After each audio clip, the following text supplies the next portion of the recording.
Habt ihr Lust auf richtig lecker, fluffig weiche Sauerkrautbrötchen mit Speck? Guckt euch das einmal an. Ich zeige euch, wie einfach die mit Hefewasser gehen. Hallo, hier ist Emma, Emma Magians. Herzlich willkommen hier auf meinem Hefewasserkanal. Heute heißt es wieder Hefewasser für alle, alles was dein Gebäck begehrt. Ich habe hier einmal 220 Gramm Dinkel und 280 Gramm Weizenmehl. Die habe ich einfach schon mal miteinander vermengt und gebe jetzt circa 100 Gramm Sauerkraut hinzu und 125 Gramm Speck. Den Speck könnt ihr auch mit Schinken oder ähnlichem ersetzen. Die Veganer können natürlich geräucherten Tofu nehmen. Dann habe ich hier noch ein bisschen Butter. Das könnt ihr mit Öl austauschen. Deswegen habe ich das in Grammzahl eben aufgeschrieben. Und auch die Milch kann gegen Pflanzenmilch ersetzt werden. Dazu natürlich das gute Hefewasser. Selbst hergestellte Hefe, ganz einfach, und wie die funktioniert, erfahrt ihr oben rechts unter dem i. Das Ganze geht dann schon jetzt ab in den Mixer. Ich füge absichtlich kein Salz hinzu, denn der Speck ist ja schon salzig genug. Das könnt ihr aber nach Gutdünken natürlich entsprechend umändern. Wir versuchen so ein bisschen das Salz zu reduzieren.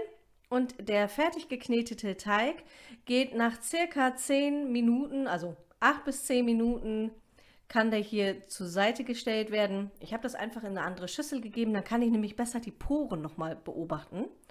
Deckel drauf und bei Zimmertemperatur stehen lassen. Und zwar so lange, bis er so aussieht. Er sollte wirklich schon Blasen werfen. Er könnte jetzt noch ein bisschen länger da sein. Bei mir hat das so circa 12, 14 Stunden gedauert. Das ist aber nur ein ungefährer Richtwert. Denn wenn ihr Hefe selber herstellt, dann ist es ein Naturprodukt und manchmal ist es so, dass nach 8 Stunden der Teig schon überquillt und manchmal dauert es 24 Stunden. Lasst euch da nicht ins Boxhorn jagen und guckt nochmal meine Playlist zum Hefewasser. Da sind doch viele Informationen drin, wenn ihr mal Probleme habt oder nicht weiter wisst. Ganz tolle, hilfreiche Videos. Ansonsten kommt in meine Facebook-Gruppe oder werdet Mitglied, denn da bekommt ihr dann immer sofort eine Rückmeldung auf eure Fragen oder wenn etwas unklar ist. Und ich zerteile jetzt hier erstmal meinen Teig in der Hälfte durch. Es werden insgesamt 8 Brötchen. Wenn ihr daraus Baguette formen möchtet, dann könnt ihr die jetzt so halbiert lassen, formt sie längs und dann ungefähr 5 bis 10 Minuten vielleicht länger im Backofen lassen. Die genauen Rezeptangaben, die Temperatur und die Dauer findet ihr natürlich wie immer unten unter dieser Beschreibung.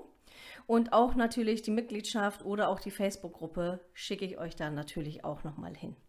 So, und apropos Mitgliedschaft, ich möchte mich ganz recht herzlich bei Maren Kelberer bedanken. Mein Goldmitglied, ich freue mich riesig, dass du da bist. Und wenn ihr mich unterstützen möchtet und wirklich auch einen ganz tollen Service mit Hintergrundinformationen, Videos vorab, dann seid da herzlich willkommen. Wie gesagt, Link unter dem Video. So, ich habe jetzt meinen Teig in 8 gleiche Teile geteilt und rolle mir die jetzt erstmal schön rund. Ich habe ein Backpapier neben der Kamera stehen, da gehen die schönen Stückchen jetzt drauf.